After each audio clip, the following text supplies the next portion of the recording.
Township ವಿಚಾರದಲ್ಲಿ D K Shivakumar ಎಲ್ಲ ಅಟಕ್ ಬಿದ್ರ ಕುಮಾರಸ್ವಾಮಿ ವಿರುದ್ಧ ಅಂತ. ಯಾಕಂದ್ರೆ ರೈತರು ತೀವ್ರ ವಿರೋಧ ವ್ಯಕ್ತಪಡಿಸ್ತಾವ್ರೆ ಸರ್.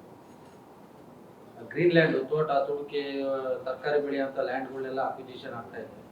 ರೈತರು ಕಂಟಿನ್ಯೂಸ್ ಸ್ಟ್ರೈಕ್ ಮಾಡ್ತಾವ್ರೆ. ನೋಡೋಣ, ಅದ್ರ ಬಗ್ಗೆ ಚರ್ಚೆ ಮಾಡ್ಬೋದು. ಅವರು ಕ್ಯಾಬಿನೆಟ್ ಮೀಟಿಂಗ್ ಇನ್ನೂ ಆಗಿಲ್ಲ, ಫಸ್ಟ್ ಟೈಮ್ 20ಕ್ಕೆ ಆಗ್ತಾ ಇದೆ. ಬಹುಶಃ ಸಬ್ಜೆಕ್ಟ್ ಬಂದರೂ ಚರ್ಚೆ ಆಗ್ಬೋದು. ಯಾಕಂದ್ರೆ ಇಡೀ ಪಕ್ಷದ ಭವಿಷ್ಯ ಕೂಡ ಅದ್ರ ಮೇಲೆ ಡಿಪೆಂಡ್ ಆಗಿದೆ. ಯಾಕಂದರೆ ಅನಾವಶ್ಯಕ ಗೊಂದಲ ಆಗಬಾರ್ದು.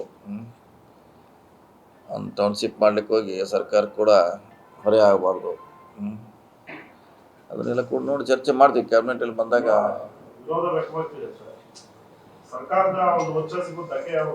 ಅದೇ ಹೇಳಿ, ಅದು ಆಗಬಾರ್ದು.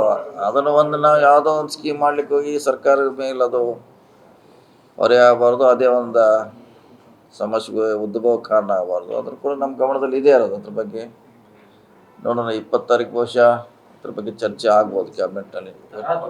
ಫೈನಲ್ ನೋಟಿಫಿಕೇಶನ್ ಹೊರಡಿಸಿದ್ದಾರೆ ಅಂತ ಸರ್ ರೈತರು ಅಸಮಾಧಾನ. ದೇವೇಗೌಡರು, ಕುಮಾರಸ್ವಾಮಿ ಎಲ್ಲ ವಿರೋಧ ಮಾಡಿದ್ದಾರೆ.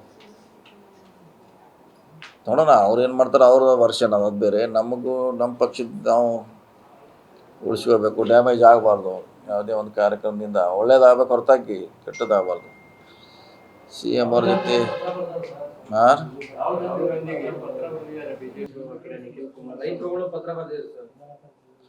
ನೋಡೋಣ, ಅದ್ರ ಬಗ್ಗೆ ಹೇಳಿದಲ್ಲ, ನಾವು ಚರ್ಚೆ ಮಾಡ್ತೀವಿ. ನಮಗೂ ಪೂರ್ಣ ಮಾಹಿತಿ ಇಲ್ಲ, ಅಲ್ಲಿ ಎಷ್ಟು ವಿರೋಧ ಇದೆ ಎಷ್ಟು ಇಲ್ಲ ನಮ್ಗೆ ಗೊತ್ತಿಲ್ಲ.